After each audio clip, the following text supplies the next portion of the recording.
Ce matin encore, vous avez regardé dans le miroir et vous avez détourné les yeux. Ces rondeurs que vous ne supportez plus, ce corps que vous ne reconnaissez plus, cette image qui ne reflète pas qui vous êtes vraiment. Et puis le soir arrive, la journée a été stressante, vous avez besoin de relâcher la pression et vous vous retrouvez dans la cuisine à grignoter alors que vous n'avez même pas faim. Vous savez que vous ne devriez pas, vous connaissez finalement la nutrition mieux que la plupart des gens, vous avez tout essayé. Les régimes, l'hypnose aussi, le sport, pareil. Vous perdez du poids à court terme et vous le reprenez systématiquement sur le long terme. Encore et encore et encore. Dans cette vidéo, je vais vous révéler pourquoi toute votre volonté et vos connaissances ne suffisent plus. Je vais partager avec vous les 4 vérités qu'on a découvertes avec l'équipe Kiné Coach Santé en accompagnant des centaines de femmes à se libérer de l'alimentation émotionnelle et à perdre du poids durablement. Et la 3e vérité que je vais vous partager va probablement vous bouleverser, car elle explique pourquoi vous continuez à vous battre contre votre corps. Vérité numéro 1, plus vous vous détestez, plus votre corps se rebelle contre vous. Laissez-moi vous expliquer quelque chose de fascinant sur le fonctionnement de votre corps. À chaque fois que vous vous regardez dans le miroir avec dégoût,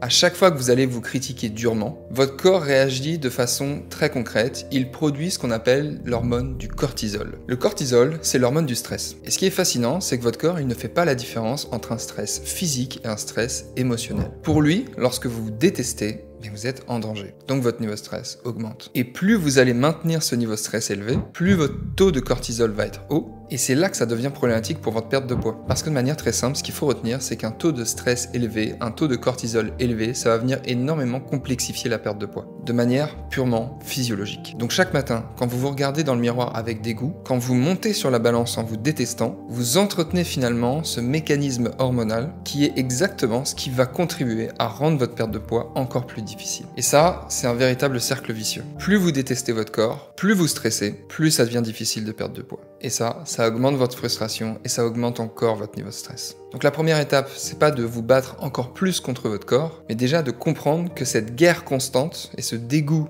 permanent envers vous-même qui s'accroît d'année en année, c'est littéralement ce qui va venir saboter vos efforts sur le long terme. Et restez bien jusqu'à la fin de cette vidéo parce que bien sûr, je vais vous expliquer comment se libérer de tout ça. 2e vérité, vous mangez parce que vous fuyez vos émotions. Alors voici une réalité qui est fascinante sur le fonctionnement de notre cerveau. Lorsqu'on ressent une émotion désagréable, que ce soit du stress, de la solitude, de l'ennui, notre cerveau, il va déclencher instantanément une solution rapide pour s'en débarrasser. Et il se trouve que la nourriture, c'est une solution facile, rapide, accessible. C'est une parfaite solution pour se débarrasser ponctuellement et à court terme de ce stress et de cette émotion. Pourquoi ? Parce que le sucre ou des aliments transformés ou qui contiennent un minutieux dosage entre du sucre, de la graisse et parfois une pointe de sel, ça va déclencher une libération immédiate de ce qu'on appelle la dopamine, qui est en quelque sorte le neurotransmetteur du plaisir. C'est la même substance chimique qui est libérée dans votre cerveau quand vous recevez un like sur les réseaux sociaux par exemple, lorsque vous vivez quelque chose d'agréable. Mais le piège, c'est qu'à chaque fois que vous utilisez la nourriture pour gérer une émotion qui est perçue négativement ou désagréable, eh bien vous allez renforcer ce circuit neuronal. Donc votre cerveau, il enregistre émotion désagréable, je mange,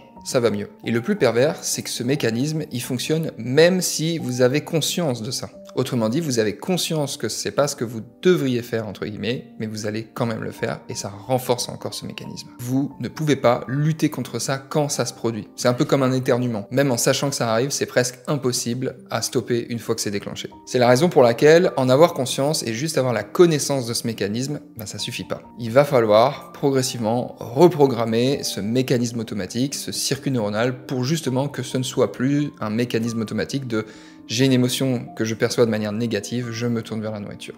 C'est ça qu'il faut désapprendre en quelque sorte. 3e vérité, votre corps n'est pas votre ennemi, c'est même votre allié. C'est l'allié finalement que vous n'avez jamais écouté. Et il y a une vérité fondamentale que vous devez absolument comprendre si vous cherchez à perdre du poids, que vous le vouliez ou non, vous habitez ce corps. C'est un petit peu comme votre maison, c'est l'endroit où vous vivez. Et pourtant, vous passez une grande partie de votre temps à combattre ce corps, à vouloir le changer à tout prix, à le détester. Mais à votre avis, est-ce qu'on peut vraiment avancer quand on est en guerre permanente contre soi-même ? C'est comme essayer d'avancer en tirant le frein à main de votre voiture. Donc avancer avec votre corps plutôt que contre lui, ça change absolument tout. Alors je sais, aujourd'hui, vous trouvez ça difficile parce que ce corps, vous ne l'aimez pas. Donc qui a envie d'avancer et de travailler avec quelqu'un ou quelque chose qu'il n'aime pas. Et pourtant, c'est exactement ce que vous devez apprendre à faire si vous voulez réussir à perdre du poids sur le long terme. Vous allez voir que quand vous allez commencer à considérer votre corps comme votre allié, vous allez commencer à l'écouter différemment. Les signaux que votre corps va vous envoyer, ce ne seront plus des obstacles, mais ça va devenir des informations précieuses. Quand votre corps vous dit « je suis fatigué », eh bien, c'est pas pour vous embêter. Quand il réagit mal à certains aliments, que vous avez mal au ventre par exemple, c'est pas pour vous punir. Dans ces moments-là, votre corps il vous parle, il vous guide. Exactement comme le ferait un allié bienveillant, comme une personne qui vous aime. Qu'est-ce qu'on fait avec une personne qu'on aime ou avec un allié? On cherche des solutions ensemble. On teste des approches. Et si quelque chose ne fonctionne pas, on essaye encore. On essaye autre chose. On se décourage pas.